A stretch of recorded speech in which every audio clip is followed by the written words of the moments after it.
Hey everybody, it's Jeremiah again. I've got another cooking video for you. This time we're going to make upside down pineapple cake, but there's a certain twist. It's going to be cupcakes. So my grandma used to make upside down pineapple cake every time that we had an event, and that was the one things I used to really look forward to above turkey, all that kind of stuff. So I kind of put a twist on it. It works out a little bit neater, a little bit cleaner for when you take it places. Give it a shot. Try it with your family first, and then you can go ahead and bring it to your functions that you go to, and people are going to love it. Trust me.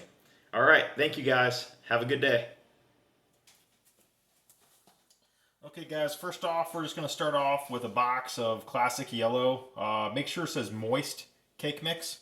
You can get any brand you want. This is Duncan Hines. Sometimes they'll have different ingredients that go in. The main thing you need to know is you replace the water with the pineapple juice from the chunks that you're going to use later.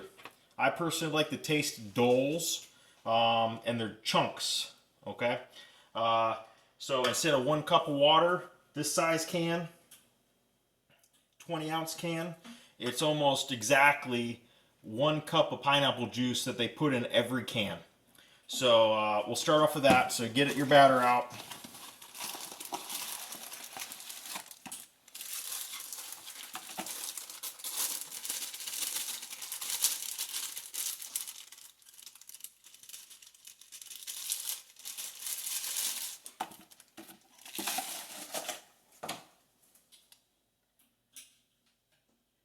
Third cup of oil, vegetable oil.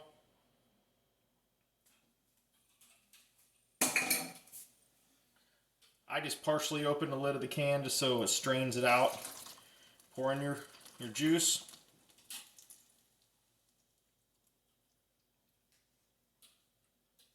And like I said, it's almost always right on the money at 1 cup. I don't even measure it anymore. And then you're going to need 3 eggs.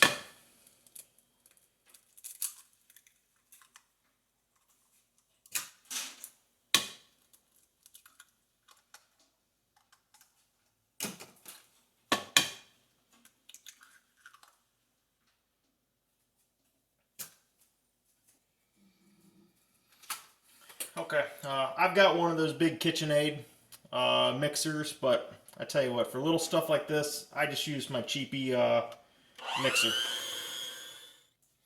Okay guys, now you're going to want to turn your oven on. It's a good time to go ahead and preheat.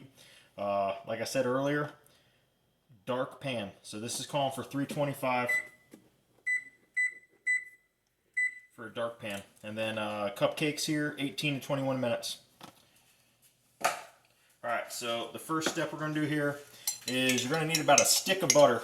I get salted butter, about a stick of it. I just put it in a coffee cup and melt it down in the microwave first.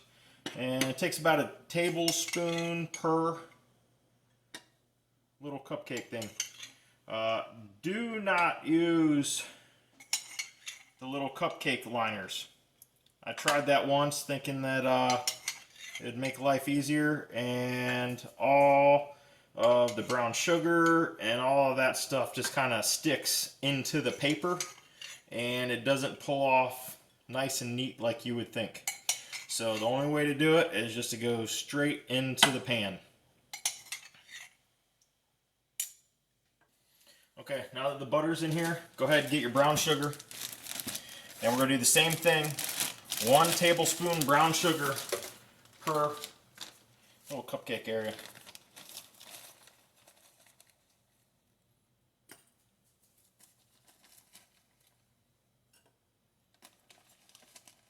Mine's pretty clumpy, so I'm going to have to chop it up a little bit once it's in there.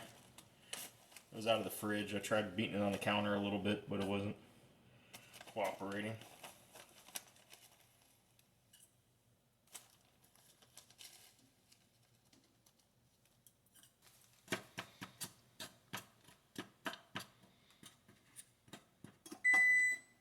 There's my preheat. Tell you what, when I built this house, I got one of these ovens that has the double oven. It's got the smaller upper and the larger bottom one. Boy, that thing's been great. It preheats usually by the time you get your bread ready or your biscuits or whatever, it's usually ready to rock. All right, now we're going to take the cherries, you know, any brand, whatever, but do one cherry and try to center it in the middle per cupcake.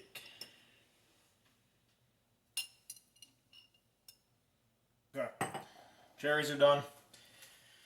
Now we're going to go ahead and do the chunks. You know, do probably about 3 or 4 chunks. These smaller ones, I'll probably do 2. I'll probably do 2 to 3. Let's see here.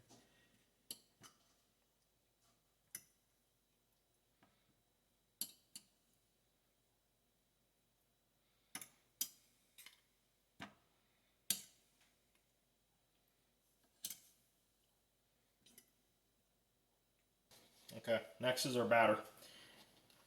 Alright, super important here. You want to put in the least amount of batter possible to cover up all your ingredients, because we don't want these things coming like a typical cupcake where they're going to dome big time, because remember, these are going to be upside down once we're done.